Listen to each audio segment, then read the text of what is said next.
like right at the speed limit. I mean, I pull over all the time. I also drive much faster than I should, but I feel like it's closer to the limit. Not 9 over, they're never that generous, are they? Yeah, in California, generally they are. Florida, they were not. Well, I guess it all depends on the speed limit and where, right? Like if it's a school zone, they're not going to go 9 over. But when you're on the interstate, 9 over. I mean, 4 over is usually the limit. The point is, there is kind of gray area to most every rule. And I can really, really appreciate the gray area that the Patriots have been able to exploit during this incredible reign of success that they've had in the National Football League. First thing is this. They acquired James Harrison yesterday. Harrison's 38 years old. He's close to washed up. He is. And he was not just disgruntled because of the numbers of snaps that he was getting because T.J. Watt is, in fact, better than him. He really only had an impact in one game this year. That's the Kansas City Chiefs game. Had the game-ending sack. But, look, he's a shell of his former self. He's the all-time sack leader in the history of the Pittsburgh Steelers. But, kind of classic Patriots, right? Classic Patriots is, one, they're the best waiver wire team in the history of the league. It ain't close. They take other people's trash and make it their treasure. They just do. Secondly, this is the mental game. Right? They own the Pittsburgh Steelers in the mental game. Think about it for a second. They know that Pittsburgh's going to have to go through New England because they beat Pittsburgh in Pittsburgh. They're already in Pittsburgh's head because Pittsburgh has never gone through New England, in New England, to get to any of the Super Bowls that Ben Roethlisberger has won. Not once. The entire league, and definitely the Pittsburgh Steelers, thinks that Al Riveron, who the only reason we know his name is because there's the thought he's butchered a couple of these reviews in New York City, that Al Riveron is somehow a Patriots fan. And, oh, yeah, by the way, you go back to last year, first game of the year. Remember, Mike Tomlin, same coach of the Steelers, coaching against the Patriots. Their headsets go out. Remember the headsets go out? Remember when Mike Tomlin said this after the game? Like there was an ESPN report that your radio went out, your communications. That's always the case. Here? Yes. Well, you're saying that every time you play here, you have radio. I said what I said. Like what exactly happened? You just didn't have any communication? We were listening to the Patriots radio broadcast for the majority of the first half on our headsets. I don't know if they had anything to do with it, but things happen to happen in New England, right? Mike Tomlin's like, look, we don't know if the headsets are going to go out. We got to prepare for that.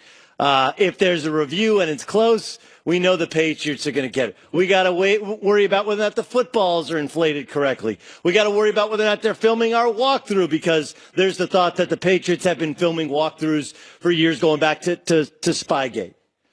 And now you take one of our historically great defensive linemen, and less than a month, or about a month before we're going to have to face a rematch against them, he's going to know all of our tricks, all of our codes, everything that we do in preparation for him. This is classic Belichick. There's a certain diabolical genius to it.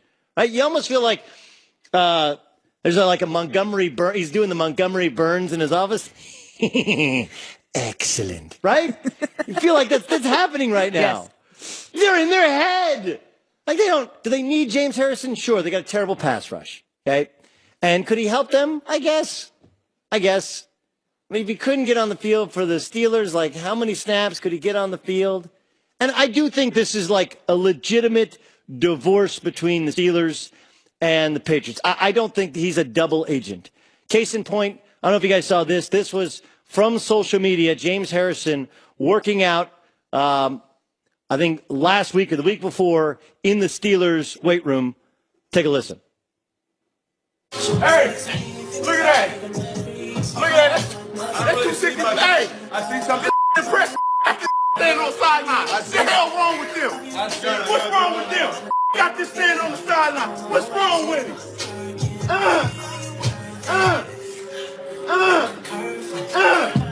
Got this sitting on the sideline. What's wrong with him?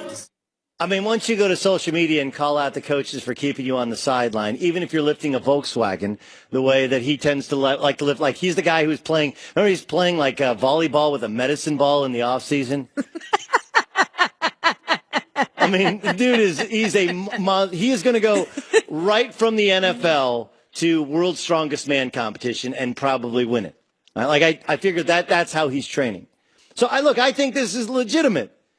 But what a diabolical, like there's a certain amount of, you know what, I don't like him, but I got to give it to him. I heard this story coming in. I had the staff look it up. And there's a certain parallel to it. Now, look, for the record, these are drug dealers. Drugs are bad, okay? All right? Drugs are bad. No one's disputing that drugs are bad, okay? But there is, and these two were arrested if you're from Southern California, in the 909, in the Riverside area. But there's a certain diabolical genius to this. Upon searching a couple's home in Riverside, officers uncovered an undisclosed quantity of methamphetamine. What drew them to this couple? Well, it turns out that there's a couple in Riverside, California that was arrested Thursday.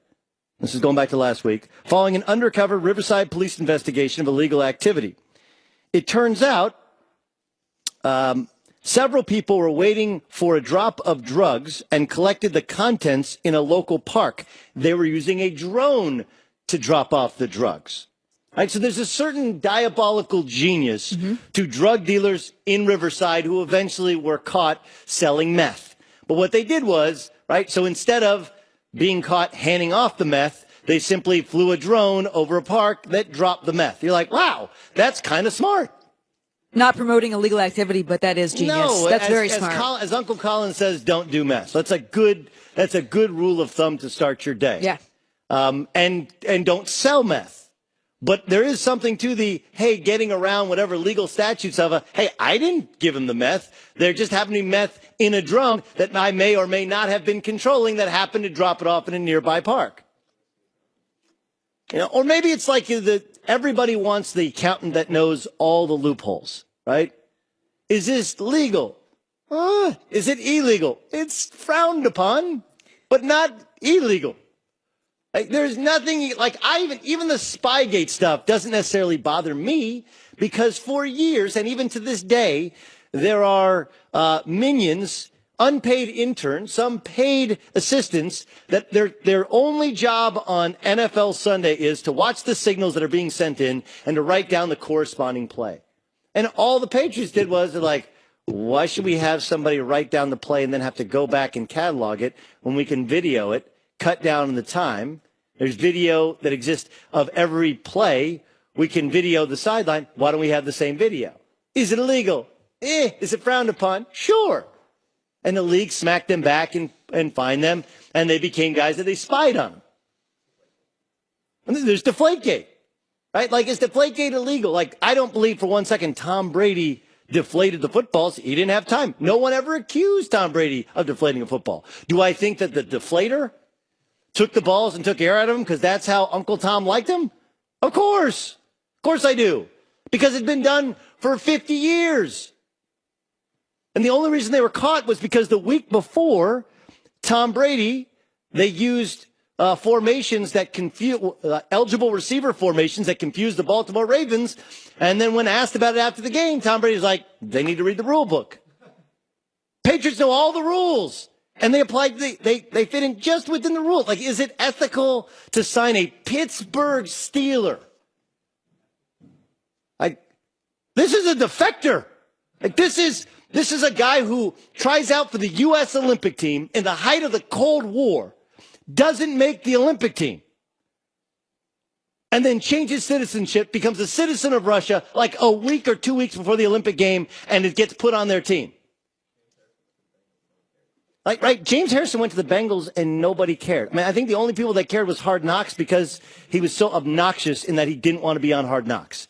Outside of that, no one cared. But a month before these two teams are going to rematch in the AFC Championship game, which seems like a certainty, arch rivals, the Steelers have never beaten the Patriots in New England in the playoffs to get to a Super Bowl. They just won on a very, very controversial pass that was clearly caught, but the process was not completed to the ground.